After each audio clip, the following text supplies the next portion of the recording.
तो चलिए हम लोग देखने वाले हैं साइंस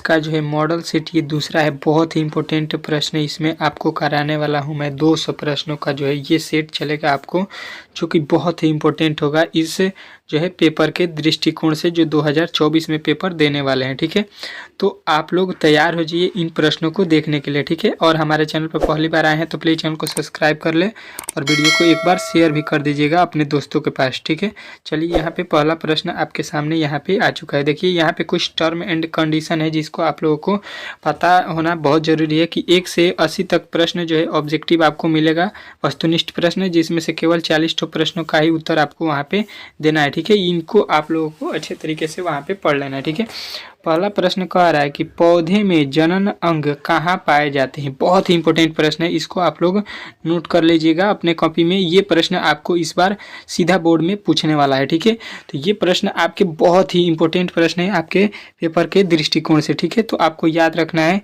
कि ये जो है आपको आंसर इसका हो जाएगा पुष्प में। ठीक है, पौधों में जनन अंग कहाँ पाए जाते हैं, तो पुष्प में। ठीक है, ऑप्शन नंबर बी वाले को आपको याद रखना है। ठीक है, अगला प्रश्न कह रहा है प्रकाश संश्लेषण की क्रिया होती है। तो प्रकाश संश्लेषण की जो क्रिया होती है वो आपको बताना है कि कहाँ होती है। तो आपको अच्छे तरीके से बताया गया होगा क्लास में कि हरे पेड़ पौधे जो है प्रकाश संश्लेषण द्वारा अपना भोजन बनाते हैं। ठीक है, चलिए अगला प्रश्न देखिए आपके सामने आ चुके हैं। प्रकाश संश्लेषण क्रिया में ऑक्सीजन किससे बाहर निकलती है। ये भी प्रश्न बहुत ही इंपॉर्टेंट प्रश्न है, ये बार बार प्रकाश संश्लेषण से ये प्रश्न आपके पूछे जाते हैं। ठीक है, तो ये जो है CO2 के द्वारा, कार्बन डाइऑक्साइड के द्वारा प्रकाश संश्लेषण जो है ऑक्सीजन से बाहर निकलती है। ठीक है, चलिए अगला प्रश्न देखिए, बहुत ही इंपॉर्टेंट प्रश्न है। जठर ग्रंथियाँ कहाँ पाई जाती है। बहुत ही इंपॉर्टेंट प्रश्न है। ठीक है, आज के लिए तो बहुत ही इंपॉर्टेंट प्रश्न है। मैं बहुत ही चुना प्रश्न जो है आपके पेपर के दृष्टिकोण से लेकर आया हूँ। ठीक है, तो ये जो है आपके यकृत में पाए जाते हैं। ठीक है, तो प्लीज़ वीडियो को अंत तक जरूर देखिएगा, क्योंकि ये सारे प्रश्न आपके पेपर के लिए बहुत ही महत्वपूर्ण है। ठीक है, तो वीडियो को अंत तक देखिए, प्लीज़ वीडियो को अंत तक देखिए। ठीक है, ग्लाइकोलिसिस का प्रक्रिया संपन्न होती है। ग्लाइकोलिसिस का जो है प्रक्रिया कहाँ पर पूरा होता है, ये आपसे पूछना चाह रहा है। तो आपको बताना है कि ये होता है कोशिका द्रव में। ठीक है, कोशिका द्रव आपको याद रखना है। ठीक है, कह रहा है अगला, इथाइल एल्कोहल किस प्रकार के श्वसन से बनता है। तो ये जो है आपको याद रखना है कि इथाइल एल्कोहल जो होता है अवाचयी से जो है बनता है। ठीक है, इथाइल एल्कोहल। ठीक है, सबसे छोटी अंतःस्रावित ग्रंथियाँ, बहुत ही इंपॉर्टेंट प्रश्न, इसको आप लोगों को VVI में नोट कर लेना है कि ये प्रश्न आपको सीधा इस बार बोर्ड में पूछने वाला है। ठीक है, तो आपको याद रखना है कि प्यूट्रिट जो ग्रंथि होती है उसी में ये जो है स्रावित होता है। ठीक है, चलिए अगला प्रश्न कह रहा है पौधों के वायवीय भागों से जल के ह्रास की क्रिया कहलाती है। तो ये जो है आपको याद रखना है, इसको हम लोग बोलते हैं वाष्प उत्सर्जन। ठीक है, चलिए अगला प्रश्न देखिए आपके सामने यहाँ पे आ चुका है। कह रहा है घेघा रोग पनपता है। घेघा रोग जो है कहाँ से पनपता है, ये प्रश्न आपसे पूछता है। तो आपको बहुत अच्छे तरीके से मालूम होगा कि आयोडीन की कमी से जो है घेघा रोग जो है होता है या पनपता है। यही प्रश्न आपसे पूछना चाह रहा था। ठीक है, रक्त में हल्के पीले रंग के चिपचिपे द्रव को कहते हैं। तो उसको हम लोग क्या कहते हैं, तो आपको याद रखना है सिरम्स। ठीक है, सिरम्स जो है उसको हम लोग बोलते हैं चिपचिपे द्रव को, जो है पीले रंग के होते हैं रक्त में। ठीक है, रक्तचाप मापने की उपकरण को क्या कहते हैं, इसको आप लोगों को इस बार जो है एकदम 100% है कि ये प्रश्न आपको पूछेगा। ठीक है, कि रक्त हम लोग किससे नापते हैं, ये प्रश्न आपको सीधा बोर्ड में पूछने वाला है। तो आपको याद रखना है स्फिगोमैनोमीटर से। ठीक है, स्फिगोमैनोमीटर जो है आपको याद रखना है। अगला प्रश्न कह रहे हैं वाष्प उत्सर्जन क्रिया पाई जाती है। वाष्प उत्सर्जन जो है क्रिया किसमें पाया जाता है, तो हम लोगों ने कुछ देर पहले ही पढ़ा कि पौधों में कौन सी क्रिया होती है, तो वाष्प उत्सर्जन। तो ये आपका राइट आंसर हो जाएगा। ठीक है, निम्नलिखित में से किसमें खुला परिसंचरण तंत्र पाया जाता है। खुला परिसंचरण तंत्र जो है किसमें पाया जाता है, तो आपको याद रखना है कि तिलचट्टा जो होता है उसमें हम लोग खुला परिसंचरण तंत्र पाते हैं। ठीक है, अगला प्रश्न कह रहा है रक्त क्या है। बहुत ही इंपॉर्टेंट प्रश्न है कि रक्त जो है क्या है। ठीक है, तो आपको याद रखना है कि रक्त जो है आपका एक उत्तक होता है। ठीक है, रक्त क्या होता है, एक उत्तक होता है। मूत्र का पीला रंग किस वर्णक के कारण होता है, ये आपको 100% है कि इस बार पेपर में देखने को मिलेगा, तो इसको नोट कर लेना है। ठीक है, तो ये जो है आपको याद रखना है कि यूरोक्रोम के कारण जो है वो पीला होता है। ठीक है, चलिए अगला प्रश्न देखिए आपके सामने आ चुका है। कह रहा है निम्नलिखित में से कौन एक उभयलिंगी जंतु है। उभयलिंगी जंतु जो है आपको बताना है कि कौन है। ठीक है, तो आपको याद रखना है कि केंचुआ जो होता है वो एक उभयलिंगी जंतु होता है। यूरिया रक्त में कहाँ से प्रवेश करती है। ठीक है, यूरिया जो है रक्त में कहाँ से प्रवेश करती है शरीर में, तो आपको बताना है कि यकृत से। ठीक है, चलिए अगला प्रश्न कह रहा है जैव आवर्धन प्रदर्शित करने वाला रसायन है। तो जैव रसायन जो है आवर्धन प्रदर्शित करने वाला जो है आपको याद रखना है कि ये होता है DDT। ठीक है, चलिए अगला प्रश्न देखिए। कह रहा है निम्नलिखित में से कौन एक प्राथमिक उपभोक्ता है। प्राथमिक उपभोक्ता जो है आपको बताना है। ठीक है, तो आपको याद रखना है शाकाहारी। ठीक है, प्राथमिक उपभोक्ता कहे जाते हैं। ठीक है, निम्नलिखित में से कौन एक भूमिगत जल का उदाहरण है। भूमिगत जल का उदाहरण जो है आपको बताना है कि कौन है, तो कुआं जो है भूमिगत जल का उदाहरण होता है। ठीक है, चलिए अगला प्रश्न देखिए। कह रहा है प्राकृतिक चुनाव द्वारा जीवों का विकास कहलाता है। तो जीवों का विकास जो है आपको याद रखना है, इसको हम लोग बोलते हैं डार्विनवाद। ठीक है, डार्विनवाद आपको याद रखना है।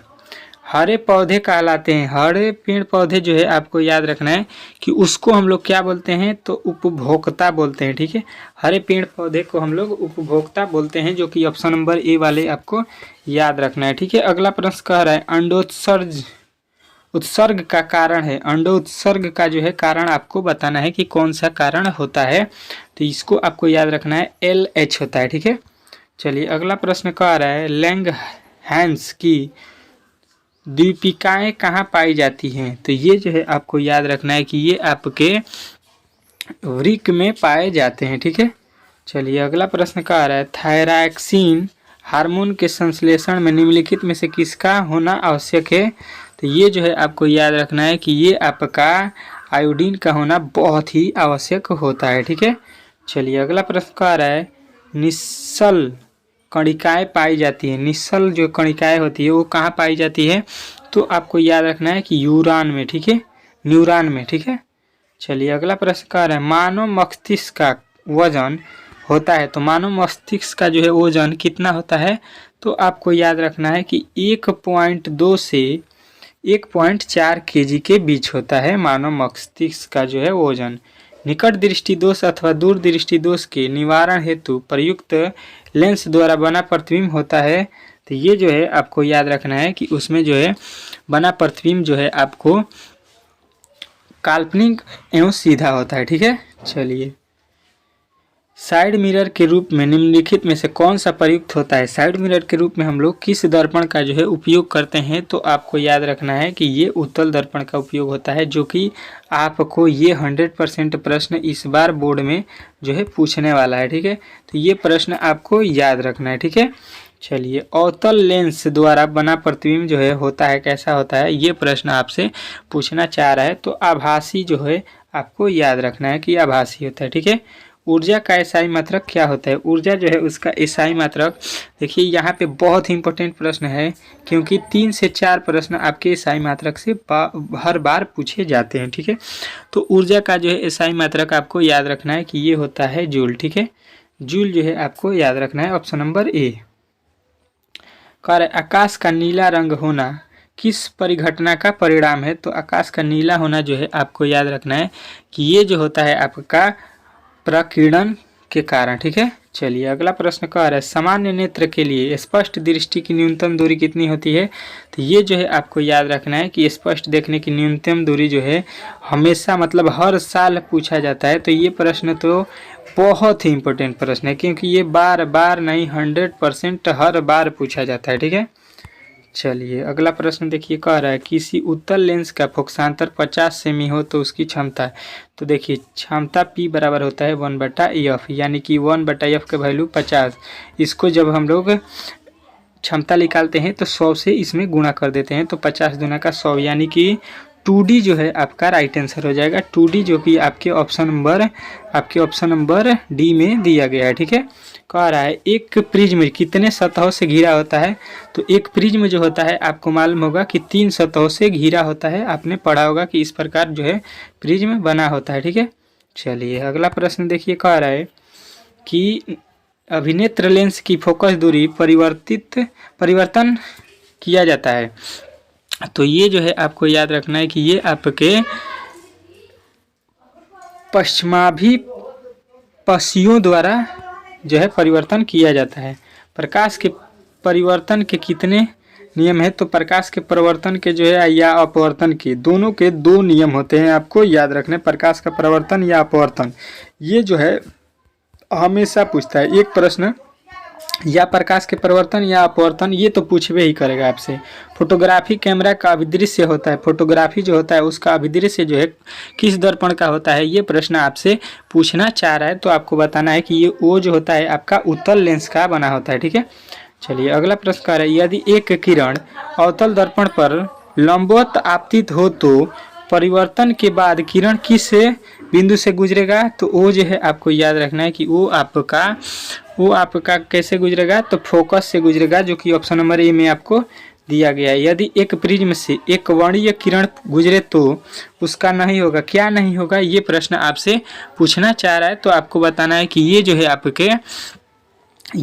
आपके क्या होंगे, तो वर्ण विक्षेपण नहीं होंगे, वर्ण विक्षेपण आपके नहीं होंगे। यदि प्रिज्म से एक ही कलर गुजरेगा तो वहाँ से कहाँ से प्रकीर्णन जो है विक्षेपण होगा। ठीक है, तो यहाँ पे जो है टोटल आपके 40 प्रश्न हम लोगों ने लमसम 10 से 12 मिनट में कंप्लीट कर लिया। ठीक है, ऐसा कोई भी यूट्यूब पर जो है आपको नहीं बताएगा 10 से 12 मिनट में। लोग आपको 50 से 60 प्रश्न कराने में जो है लमसम आपके 2 घंटे ले लेते हैं, जो कि ऐसा मैं नहीं करता हूं, क्योंकि आपके पेपर में बहुत कम समय बचा है। ठीक है, तो ज़्यादा बात नहीं करते हुए मैं आपके प्रश्न कराता हूं। ठीक है, और वीडियो लंबा हो जाने के कारण यहाँ पे जो है हमको यूट्यूब पर अपलोड करने में भी बहुत कठिनाई होती है, इसीलिए इसका जो है हम लोग 41 से लेके 80 तक प्रश्नों के इसके पार्ट 2 में कंप्लीट करेंगे। तो इसके लिए आप लोग हमारे चैनल से जुड़ जाइए, क्योंकि जब भी मैं वीडियो अपलोड करूँगा तो सबसे पहले आपको ये वीडियो देखना पड़ेगा, क्योंकि ये प्रश्न बहुत ही इंपॉर्टेंट है। ठीक है, तो हमारे चैनल को सब्सक्राइब कर दीजिए, और वीडियो अच्छा लगा हो तो अपने दोस्तों के पास शेयर भी कर दीजिए। ठीक है, मिलते हैं अगले वीडियो में।